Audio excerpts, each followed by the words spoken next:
Hey, what's going on, guys? Today's video we're going to talk about goal setting. And I know it's sounds kind of like an old issue and a very overworked topic, but I had a buddy yesterday tell me a story about how he has these goals and things he wants to accomplish in his life. And he hasn't taken any steps forward. He has too much maybe anxiety or self-doubt or limiting beliefs around a certain idea, a thing, or maybe a situation that would happen. And actually it's something I think a lot of us can really identify with. So I was going through some different things and trying to think about maybe some different lessons and things that I could share with him and tell him from my own experiences or other people who I've talked about. And I heard this great piece yesterday from Brian Tracy, The Psychology of Success. He says as babies we're only born with two fears, okay? Two. The fear of loud noises and the fear of falling. Everything else is a conditioned response.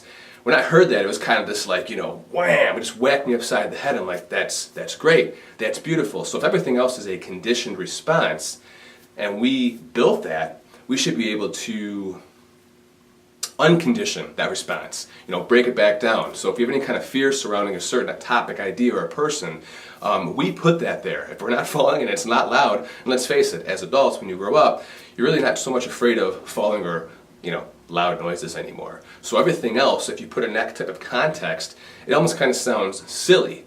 I think it's a great point to point out that a lot of the times the biggest thing holding us back from doing anything is ourselves. And being able to look inside of ourselves, go inside and reflect on that, and actually admit that can be hard. So I'm going to give you guys a personal example of something that happened to me recently and what I did to overcome it. So when he was talking about some goals and the things that he wanted to accomplish in his life, I say, well, we all have those.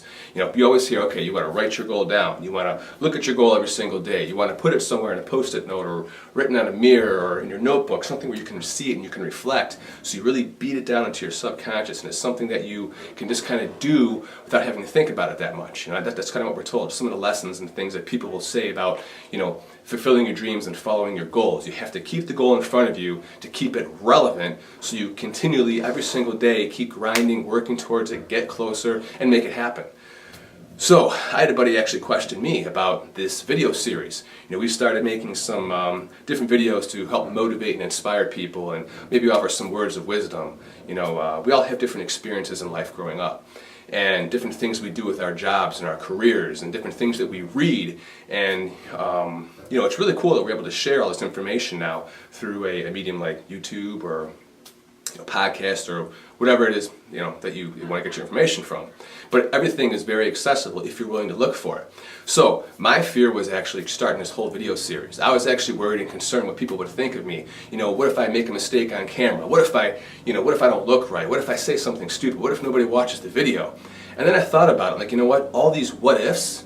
Well, what if one person is inspired in a positive way to do something better? What if one person is able to overcome or conquer a limiting goal or a limiting belief or an obstacle that was holding them back from achieving their goals?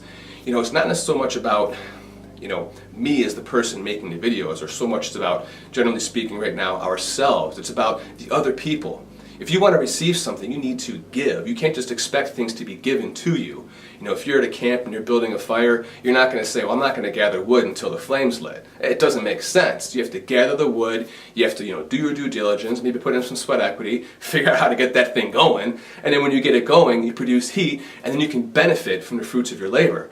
And that's the way life is designed and set up. Sure, there are people who you think maybe were just given something for free, or things just happen to them naturally, but you don't know what's always going on in that person's life, what's going on in that person's mind or thought process. Another great example is when you go to the gym and you see some of these bigger guys working out, and you see somebody next to him who's maybe eating the same thing and working out just as hard, but they're not getting the same results.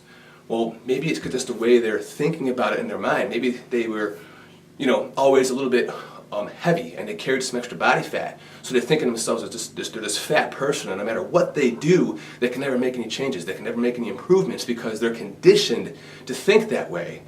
Where the person who is in shape has a goal, he keeps it in front of him, and he's conditioned to think, I can change, I can be successful, and I am going to work my body and eat right and do everything I possibly can, and I'm going to look like whatever image they have up in their mind that they're going to create for themselves. You know, if you can think it, if you can say it, you can do it, you can create it, it's a beautiful thing. But so many times we are our biggest obstacles. If we could just get out of our own way and, you know, just take action, take that first step forward or that first step up, it's amazing what you can accomplish.